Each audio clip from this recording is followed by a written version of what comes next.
Ya, halo teman-teman. Melalui video ini saya akan sharing tentang materi pengantar ilmu komunikasi, yaitu aspek-aspek komunikasi.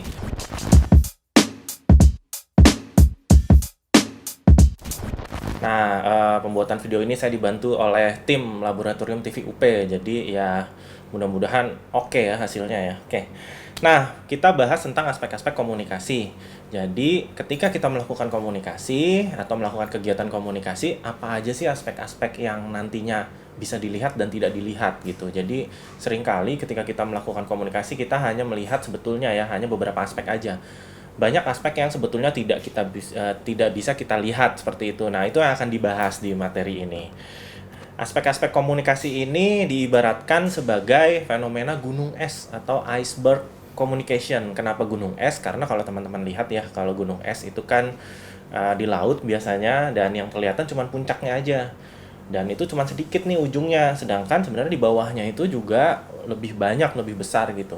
Kalau pernah nonton film Titanic ya, kan kapalnya nabrak gunung es tuh, karena dia nggak ngelihat yang bawahnya. Yang bawahnya ditabrak deh itu, yang dia lihat cuma atasnya aja yang kecil gitu.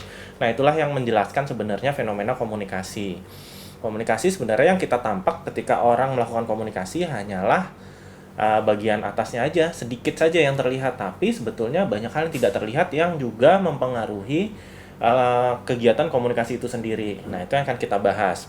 Sebelumnya, saya akan menjelaskan capaian pembelajarannya dulu. Capaian pembelajaran untuk materi ini adalah teman-teman mahasiswa mampu menjelaskan kompleksitas komunikasi manusia dan berbagai aspek komunikasi manusia. Ya, seperti yang tadi saya jelaskan, ketika manusia berkomunikasi itu ada aspek-aspek yang bisa dilihat, ada juga yang tidak dilihat, tapi juga berpengaruh dalam kegiatan komunikasi. Ya, mudah-mudahan teman-teman nanti mampu memahami itu gitu. Capaian pembelajarannya seperti itu. Oke, kita langsung masuk ke materi yang komunikasi sebagai fenomena gunung es ya. Tadi udah sempat saya singgung, gunung es itu kan yang kelihatan cuma atasnya aja sebetulnya ya, ke bagian yang bawah justru itu sebenarnya yang lebih banyak yang tidak kelihatan gitu. Nanti ada hal-hal yang ketika kita berkomunikasi itu terjadinya adanya di dalam diri kita. Ya, misalnya apa? Misalnya kita punya perasaan apa tertentu, kita misalnya memikirkan apa ketika berkomunikasi, atau kita mendapatkan pembelajaran apa, atau kita bernegosiasi dalam diri kita gitu ketika berkomunikasi. Oh, kenapa dia ngomongnya gitu ya? Oh, berarti ini saya harus begini gitu di dalam hati. Nah, itu yang tidak terlihat. Yang orang lain atau lawan bicara kita itu tidak bisa melihatnya. Dan itu yang lebih banyak sebetulnya ketika kita berkomunikasi. Nah, sebelum itu kita akan membahas dulu yang terlihat. Yang terlihat cuma ada 3 teman-teman, yaitu manusianya, orangnya, terus simbol. Simbol itu bisa macam-macam ya, bisa nanti tergantung kita berkomunikasinya menggunakan apa juga ya. Kalau bahasa kayak gini ya, bahasa adalah simbol gitu. Bahasa nanti bisa lisan, bisa tulisan ya. Kalau kita berkomunikasinya via teks misalnya, WhatsApp, Line, simbolnya bisa pakai stiker, bisa pakai ya macam-macam ya, emoticon ya. Nah, itu bisa terlihat kan jelas gitu. Jadi yang terlihat yang pertama manusianya atau orang yang berkomunikasi, kemudian simbolnya, yang ketiga medianya. Jadi kita berkomunikasi menggunakan media apa? Kalau langsung ya langsung, tapi kan ada juga misalnya kita berkomunikasi secara asinkronus ya, atau sinkronus juga, cuman pakai media misalnya tadi via telepon ya, chatting seperti itu. Nah, dan 3 hal ini aja yang terlihat. Jadi ketika kita berkomunikasi, manusianya terlihat, simbolnya terlihat, medianya terlihat. Nah, apa aja sih yang tidak terlihat? Nah, yang tidak terlihat nih banyak. Nanti ada meaning atau makna ya. Makna yang kita dapat ketika kita sedang berkomunikasi itu tidak terlihat, yang bisa paham hanya si orang yang memahami. Terus subjektivitas, kita nggak tahu apa subjektivitas si individu yang kita ajak berkomunikasi. Mungkin dia punya pandangan lain, entah itu setuju sama pendapat kita atau bisa juga tidak setuju dengan pendapat kita ya, kita nggak tahu. Terus ada aspek budaya atau kultur. Lalu ada self reference, yaitu referensi diri. Tiap orang punya referensi diri yang berbeda-beda ya, bisa dipengaruhi banyak hal, nanti kita bahas. Terus ada juga self reflexivity atau refleksivitas diri ya. Lalu ada etika, learning, pembelajaran. Terus ada negosiasi, ada inevitability, sesuatu yang tidak bisa dihindarkan. Terus ada juga interaksi antara level komunikasi. Nah, kita bahas satu-satu. Yang pertama yang terlihat tadi yang seperti saya sebutkan ada 3. Yang pertama manusia atau orang yang berkomunikasi. orang yang terlibat dalam proses komunikasi ini menjadi pengirim atau penerima pesan ya. Kan kalau di model komunikasi, pengirim dan penerima pesan itu bisa, kalau misalnya komunikasinya dua arah bisa bergantian ya. Saya misalnya ini menjadi pengirim pesan, teman-teman yang mendengarkan video ini menjadi penerima pesan gitu. Nah, ini bisa dilihat ya, jelas gitu. Ketika saya berkomunikasi, teman-teman bisa melihat saya. Begitupun misalnya kita ketemu ya di kampus gitu terus ngobrol, kita bisa saling lihat kan ya. Maksudnya jelas gitu, terlihat kasat mata gitu. Nah, yang kedua simbol. Simbol juga bisa dilihat. Simbol ini bisa macam-macam sih. Jadi manusia itu punya kemampuan untuk menghasilkan dan menggunakan simbol. Ini kemampuan unik dari manusia. Simbol paling sederhana dimulai dari huruf sebetulnya. Kita bisa mempunyai kemampuan membaca, menulis dari memahami simbol-simbol huruf ya. Dari kecil kita diajarkan A sampai Z. Itu simbol dasar yang kita pelajari. Kemudian kita mempelajari simbol-simbol lain. Ya, tanda-tanda tertentu ya. Bisa simbol yang menggunakan warna, menggunakan huruf ya. Kalau kita jalan di jalan raya semua isinya simbol ya teman-teman ya. Lampu merah berhenti, P di garis, dilarang parkir, seperti itu semua simbol-simbol yang bisa kita lihat dan kita pelajari. Jadi simbol ini juga sesuatu yang bisa dilihat dalam aspek komunikasi. Nah, yang menarik yang bahasa tadi ya, jadi bahasa ini sebenarnya simbol yang paling utama yang lebih banyak digunakan ketika kita berkomunikasi. Kita ngomong nih, lisan yaitu bahasa kan ya. Kita bisa memahami itu dari mempelajari bahasa. Dan kita menulis, misalnya saya membuat tulisan terus teman-teman baca gitu ya, itu juga bahasa, faktor bahasa. Jadi simbol ini ciri-cirinya permanen yang pertama, yang kedua portable. Portable itu maksudnya bisa digunakan juga untuk banyak hal lain gitu ya. Misalnya ada satu simbol yang sama tapi bisa dimaknai secara berbeda. Nah, itu semua kan bisa kita pelajari ketika kita mempelajari bahasa. Misalnya bahasa, ada satu bahasa yang sama bisa dipahami berbeda. Di Indonesia gampang banget, banyak ya, apalagi kita banyak suku gitu. Orang Sunda sama orang Jawa sama-sama menggunakan kata gedang. Artinya bisa berbeda ya. Gedang di Jawa itu pisang, di Sunda kalau nggak salah pepaya ya. Jadi ya berbeda ya. Bahasanya sama gitu. Tapi dia bisa digunakan untuk banyak makna gitu ya. Simbol matahari, simbol bulan bisa dimaknai secara berbeda-beda ya. Kalau misalnya bagi orang-orang Muhammadiyah, matahari itu ya simbol yang penting bagi mereka gitu, dan melambangkan misalnya umat Islam misalnya. Terus umat Islam juga sering dilambangkan dengan bintang dan bulan ya gitu. Jadi seperti itu. Jadi simbol itu permanen, portable, dan kita bisa lihat. Aspek ketiga yang bisa kita lihat itu media atau teknologi. Jadi nanti pembahasan tentang bahasa akan kita bahas lebih jauh di materi tentang pesan verbal ya teman-teman. Nah, kita sekarang masuk ke media atau teknologi. Media ini juga bisa dilihat ya, dari zaman dulu orang juga menggunakan media atau teknologi untuk berkomunikasi. Misalnya ya surat, telepon, zaman dulu ya masih pager sempet ya. Mungkin teman-teman nggak ngerasain ya zamannya pager. Jadi sebelum adanya handphone yang sekarang jadi smartphone ya, itu sempat ada era pager juga gitu. Jadi media ini terlihat. Jadi orang berkomunikasi menggunakan media apa, ini juga kita bisa melihatnya gitu. Ya, dan media atau teknologi ini bisa lintas waktu dan lintas tempat juga. Zaman dulu orang malah medianya masih menggunakan lukisan, terus tulisan-tulisan di dalam dinding gua gitu. Jadi kemudian berkembang peradaban, mulai pakai surat menyurat, ngirim suratnya dulu malah masih pakai burung merpati ya. Sekarang udah pakai macem-macem. Terus kemudian muncul telepon ya, orang bisa bertelepon, telegram zaman dulu, terus sampai ya sekarang gitu. Medianya bisa, bahkan sekarang udah era internet, jadi lebih macam-macam lagi, dan kita bisa melihat itu gitu. Teman-teman mau mengirim teks gitu menggunakan handphone bisa, terus atau menggunakan laptop juga bisa. Jadi media ini juga terlihat dan dia juga penting ya dalam komunikasi. Oke, jadi ada 3 ya yang terlihat: manusianya, orangnya, simbolnya ya, dan medianya. Nah, sekarang kita bahas yang tidak terlihat. Yang tidak terlihat nih lebih banyak ya gitu. Jadi kadang-kadang teman-teman juga perlu berhati-hati nih dalam berkomunikasi ya.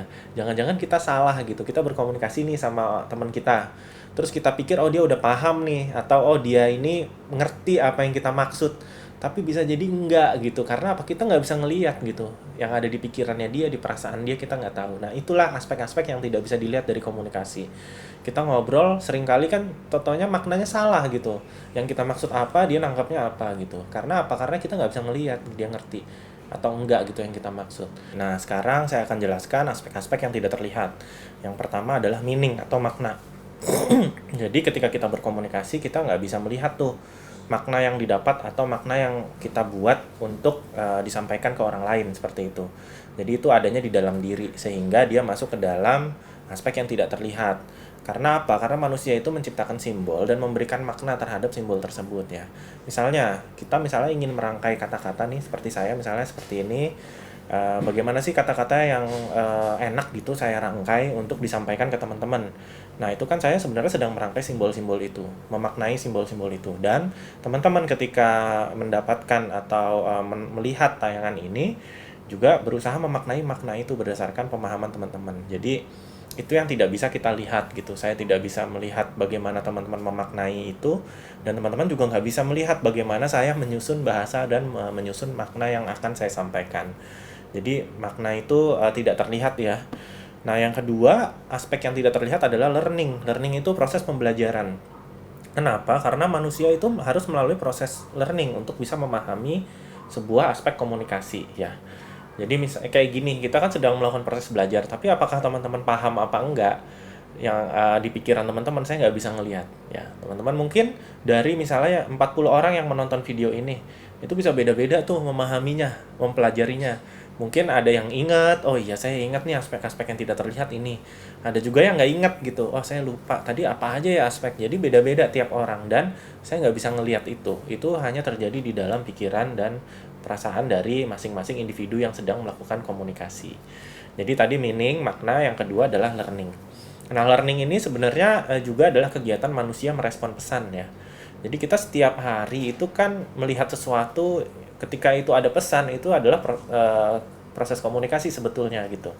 Misalnya kita jalan ketemu teman, terus kita membaca sebuah papan pengumuman, kita lagi di jalan kemudian ada orang apa memberikan pesan apa. Nah, itu semua secara refleks ada hal-hal yang kita bisa pahami secara otomatis.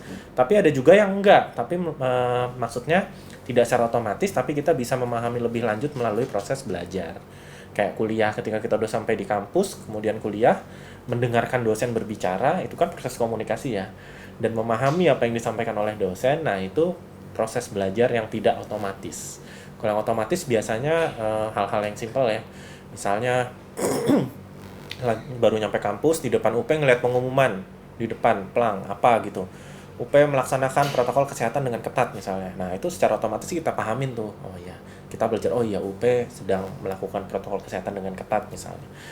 Tapi ada juga proses belajar yang second order information istilahnya ya, processing events. Jadi kita perlu mempelajarinya dulu lebih lama supaya kita bisa paham pesannya, seperti itu. Nah, itu soal learning atau pembelajaran. Lanjut lagi, aspek yang tidak terlihat yang ketiga adalah subjektivitas. Setiap orang punya subjektivitas. Setiap orang beda-beda subjektivitasnya. Kayak selera makan, selera musik, selera film aja kita beda-beda kan. Nah, begitu juga itu bisa mempengaruhi ketika kita berkomunikasi. Misalnya ada orang yang sedang berpidato, kita dengerin nih. Ada yang bisa terpengaruh, ada yang enggak gitu, karena punya subjektivitas masing-masing gitu. Jadi hal yang bisa mempengaruhi adalah apa? Pengalaman. Karena setiap pengalaman manusia itu unik, dan makna yang diberikan tidak pernah persis sama gitu. Jadi manusia itu mengcoding dan decoding pesan secara beda-beda. Ya, seperti tadi saya bilang, ada pidato di kampus, terus kita sama-sama dengerin nih, 30 orang, itu bisa beda-beda karena masing-masing punya pengalaman yang beda-beda. Misalnya ada yang pernah pengalaman ini, jadi dia tidak terlalu percaya dengan omongan itu misalnya. Atau ada yang punya pengalaman lain, jadi dia bisa percaya dengan omongan orang yang lagi pidato. Misalnya pidato tentang perubahan iklim ya, climate change. Wah, sekarang lagi rame nih. Nanti kalau bumi semakin parah ya, nanti kita bisa ya ada ya bisa terjadi bencana ya, banjir, longsor segala macam. Tapi misalnya orang yang belum punya pengalaman itu, mungkin dia kayak ya udahlah gitu, itu kan masih lama gitu.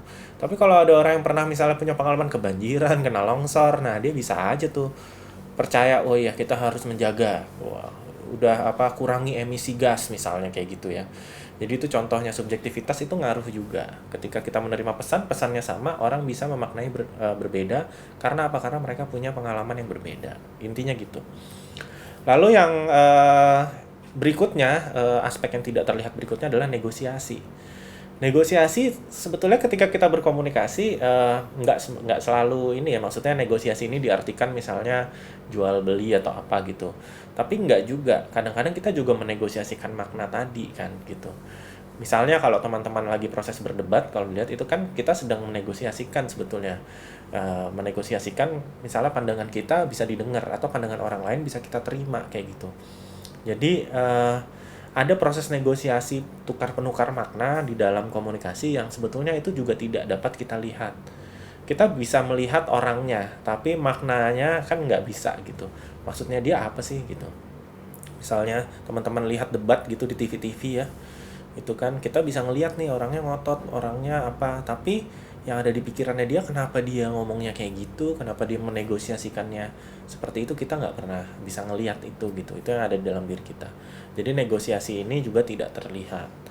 Yang berikutnya kultur atau budaya. Budaya juga aspek yang tidak terlihat dalam komunikasi. Karena apa? Karena setiap orang punya pemahaman akan budayanya yang berbeda-beda gitu.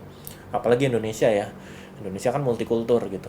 Kita yang hidup di Jakarta atau kota-kota besar isinya orang-orang dari berbagai macam budaya-budaya yang ada di Indonesia. Bahkan udah bercampur gitu, heterogen gitu ya.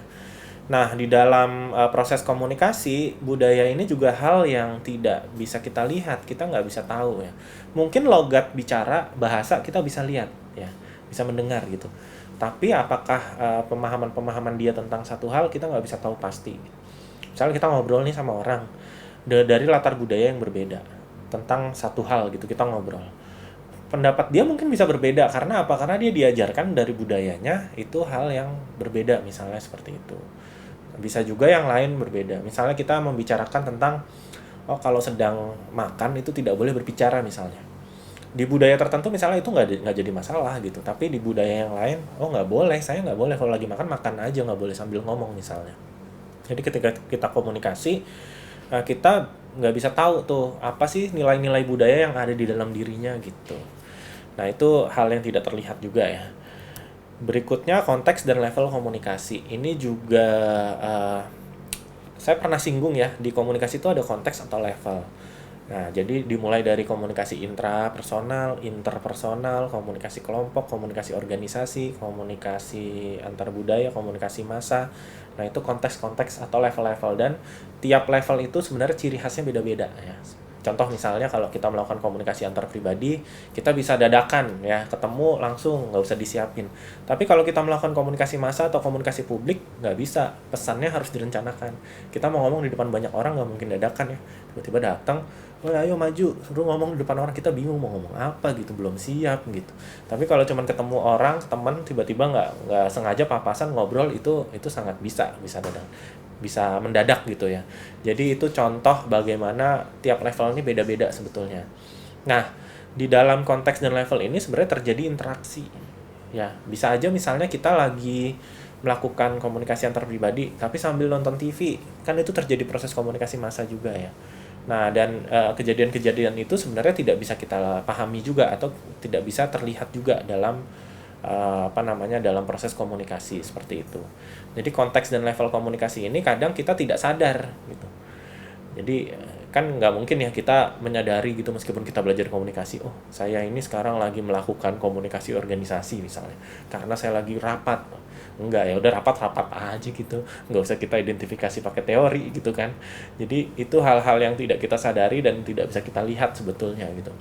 Atau tiba-tiba di jalan, turun di stasiun UP, lagi jalan ketemu temen, ngobrol ya kan, kita nggak mungkin langsung sadar oh saya ini lagi melakukan komunikasi antar pribadi nih sama dia gitu. Itu nggak penting juga kan, ngobrol aja, misalnya ngomongin bola gitu kan, wah MU menang, oh Arsenal kalah lagi misalnya, nah kayak gitu-gitu. Jadi itu hal-hal yang natural gitu, kita melakukan itu setiap hari. Lagi jalan tadi ketemu teman lagi yang lain, ketemu lagi, akhirnya jalannya berenam, nah, berkelompok kan. Jadi komunikasi kelompok tuh, jadi ngebahas tugas kuliah misalnya, kita belum ngerjain tugas nih ya, deadline-nya sekarang, dosennya galak misalnya, kita harus kerjain nih. Nah itu jadi konteks atau level komunikasi seringkali kita tidak sadari natural dan kita tidak bisa melihat itu sebenarnya. Kita ngomong aja kan ya, natural, ngobrol ketemu teman seperti itu. Nah yang berikutnya self reference atau referensi diri. Ini sebenarnya mirip sama subjektivitas. Jadi setiap orang itu punya pengalaman-pengalaman yang bisa menjadi referensi dirinya dia gitu. Ini mirip sih sebenarnya, sama aja ya. Jadi makna yang kita berikan pada simbol selalu mengacu kepada diri kita sendiri. Kita punya referensi terhadap apapun. Dan itu hal yang tidak terlihat ketika kita berkomunikasi. Contoh ya, misalnya lagi ngobrol nih sama teman rame-rame, ada yang ngomongin tentang sepak bola. Nah, ada satu orang sebenarnya dia nggak terlalu suka sepak bola gitu. Itu bukan self reference dia gitu.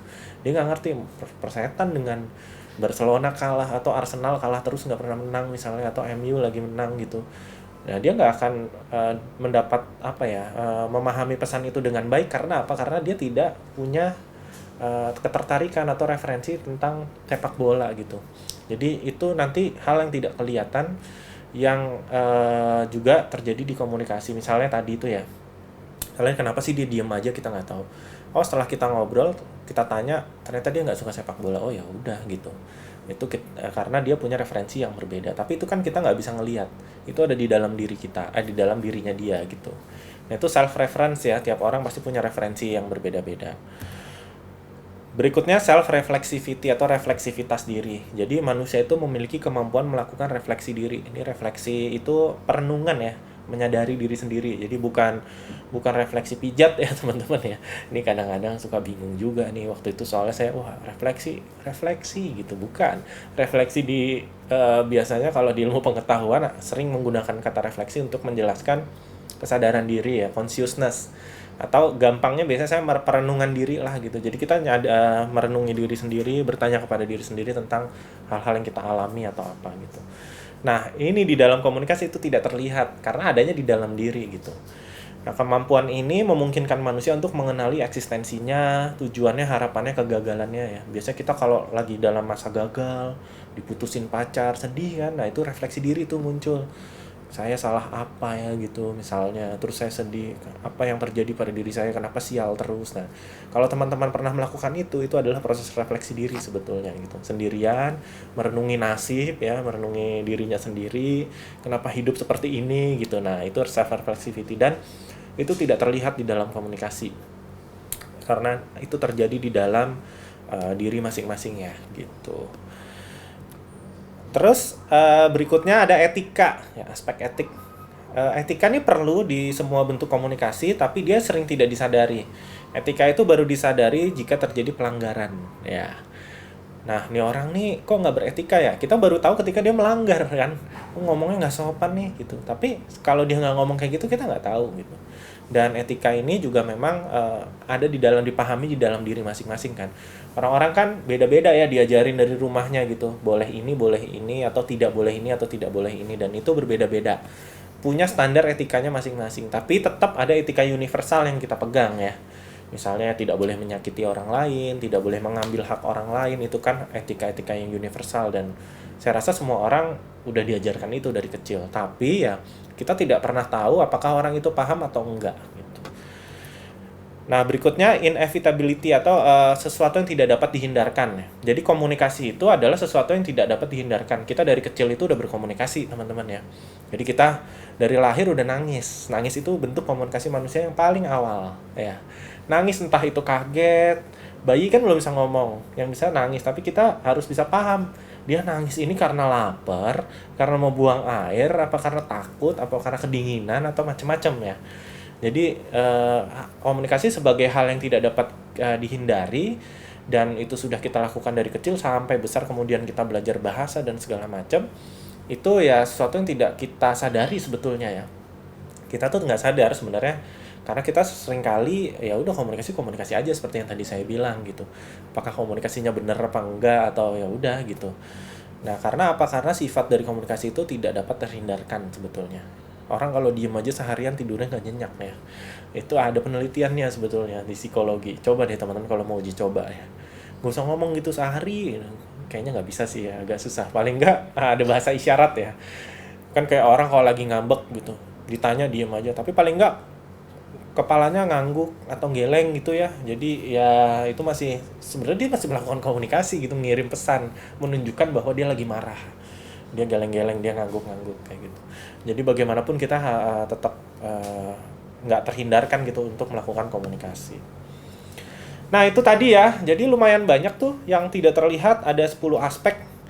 Ada meaning, makna, learning, pembelajaran, subjektivitas, negosiasi, culture, budaya, konteks dan level, referensi diri, terus refleksivitas diri, etika, dan komunikasi sebagai sesuatu yang tidak terhindarkan.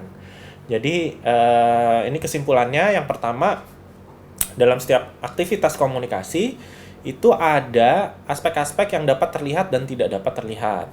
Hal tersebut diibaratkan sebagai fenomena gunung es komunikasi atau communication iceberg.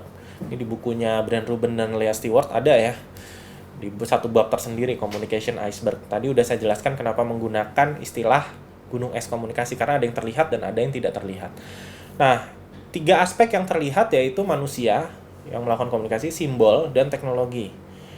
Kemudian ada 10 aspek justru lebih banyak yang tidak terlihat ya. Tadi yaitu meaning, learning, subjectivity, negotiation, culture, context and level, self-reference, self-reflexivity, ethics dan inevitability, sesuatu yang tidak dapat dihindarkan. Nah, aspek-aspek yang terlihat dan tidak terlihat ini yang muncul sebetulnya tiap kali kita sedang melakukan komunikasi. Cuman kita sering tidak menyadari itu. Seperti yang tadi saya bilang, komunikasi itu kan setiap hari kita melakukan gitu. Dan tidak kita pikirkan, wah ini saya sedang tidak melihat nih aspeknya dia, misalnya nggak gitu. Jadi kayak gitu, kita melakukan komunikasi sehari-hari, ternyata ada aspek yang bisa terlihat, ada juga yang tidak terlihat. Oke, kurang lebih gitu aja untuk video pembelajaran kali ini. Terima kasih atas perhatiannya. Sampai jumpa lagi.